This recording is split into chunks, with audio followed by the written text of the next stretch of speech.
ଦୋହଲି ଯିବ କି ମମତାଙ୍କ ଗଡ଼ ସତ ହେବ ଏକ୍ଜିଟ୍ ପୋଲ୍ ବାଜିମାତ କରିବ ବିଜେପି ଟିଏମ୍ସିକୁ ମିଳିବ ମାତ୍ର ଏତିକି ସିଟ୍।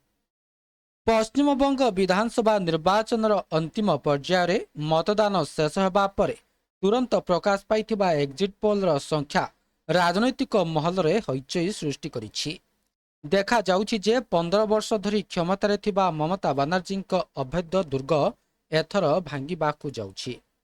ଅଧିକାଂଶ ଏକ୍ଜିଟ୍ ପୋଲ୍ ପୂର୍ବାନୁମାନ କରିଛି ଯେ ଏଥର ବଙ୍ଗଳାରେ ବିଜେପି ପ୍ରଥମ ଥର ପାଇଁ ସରକାର ଗଠନ କରିପାରେ। ତେବେ କେଉଁମାନେ କେତେ ଆସନ ପାଇବେ? ବଙ୍ଗଳାର 294 ଆସନ ପାଇଁ ଆକଳନ କରାଯାଇଥିବା ଫଳାଫଳରେ ବିଜେପି ସର୍ବାଧିକ ଆସନ ପାଇବାର ସମ୍ଭାବନା ରହିଛି। ପି-ମାର୍କ ଏକ୍ଜିଟ୍ ପୋଲ୍ ଅନୁଯାୟୀ ବିଜେପି ସର୍ବାଧିକ 150ରୁ 175 ଆସନ ପାଇବ ବୋଲି ଆକଳନ କରାଯାଇଛି।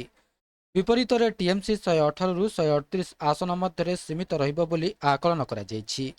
ଚାଣକ୍ୟ ଷ୍ଟ୍ରାଟେଜିକ୍ ଏକ୍ଜିଟ୍ ପୋଲ୍ ପ୍ରଥମ ଥର ପାଇଁ ବଙ୍ଗରେ ବିଜେପି ବିଜୟର ପୂର୍ବାନୁମାନ କରୁଛି। ଦଳକୁ 150ରୁ 160 ଆସନ ପ୍ରଦାନ କରିଛି। ଏଥିସହ 130ରୁ 140 ଆସନ ଟିଏମ୍ସିକୁ ଦେବା ସହ ଏହାକୁ ଦ୍ୱିତୀୟ ସ୍ଥାନରେ ରଖିଛି।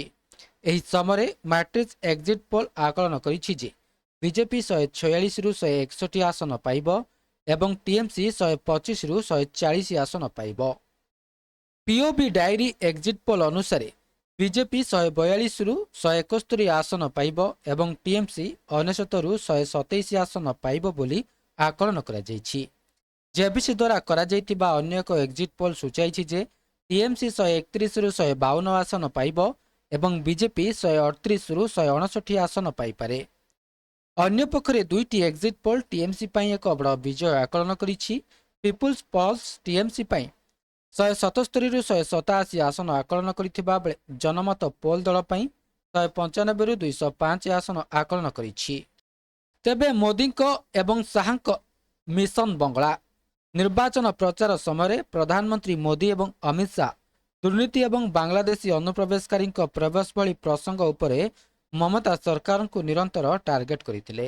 ଏହି ସମୟରେ ଟିଏମ୍ସି ଆଶାବାଦୀ ଯେ ଏହାର କଲ୍ୟାଣକାରୀ ଯୋଜନା ଏବଂ ମହିଳା ଭୋଟରମାନେ ପୁଣି ଥରେ ଦଳ ପାଇଁ ବିଜୟ ନିଶ୍ଚିତ କରିବେ ଯେପରି ସେମାନେ 2021ରେ କରିଥିଲେ। 90%ରୁ ଅଧିକ ମତଦାନ ହୋଇଛି। ଏହି ଥର ବଙ୍ଗରେ ରେକର୍ଡ ଭାଙ୍ଗିବା ମତଦାନ ହୋଇଛି। ରାଜ୍ୟରେ ପ୍ରାୟ 90% ଯୋଗ୍ୟ ଭୋଟ ଦିଆଯାଇଛି। ବିଜେପି ଏହି ବିପୁଳ ମତଦାନକୁ ଆସନ ପରିବର୍ତ୍ତନରେ ଏକ ସଂକେତ ଭାବରେ ଦେଖୁଛି। ପଶ୍ଚିମବଙ୍ଗରେ ଏଥର ଦୁଇଟି ପର୍ଯ୍ୟାୟରେ ଭୋଟ ଗ୍ରହଣ କରାଯାଇଥିଲା, 23 ଏପ୍ରିଲ ଏବଂ 29 ଏପ୍ରିଲରେ। ତେବେ ଭୁଲ ପ୍ରମାଣିତ ହେବ କି ଏକ୍ଜିଟ୍ ପୋଲ୍? ତେବେ କହି ରଖୁଛୁ ଯେ 2021 ମସିହାରେ ଅନେକ ଏକ୍ଜିଟ୍ ପୋଲ୍ କଡ଼ା ପ୍ରତିଦ୍ୱନ୍ଦ୍ୱିତାର ପୂର୍ବାନୁମାନ କରିଥିଲେ, କିନ୍ତୁ ଦିଦି 215 ଆସନ ଜିତି ସମସ୍ତ ସମାଲୋଚକଙ୍କୁ ଚୁପ୍ କରିଦେଇଥିଲେ। ବିଜେପି 77 ଆସନ ପାଇ ପ୍ରଥମ ଥର ପାଇଁ ବଙ୍ଗରେ ପ୍ରମୁଖ ବିରୋଧୀ ଦଳ ଭାବରେ ଉଭା ହୋଇଥିଲା। ଏଥର ଆଉ ଏକ ପ୍ରମୁଖ ଗେମ୍ ଚେଞ୍ଜର ରହିବ କି? ତେବେ ସେସବୁର ଚିତ୍ର କେବଳ ମେ 4 ତାରିଖରେ ସ୍ପଷ୍ଟ ହେବ, ଯେଉଁଦିନ ଫଳାଫଳ ଘୋଷଣା ହେବ।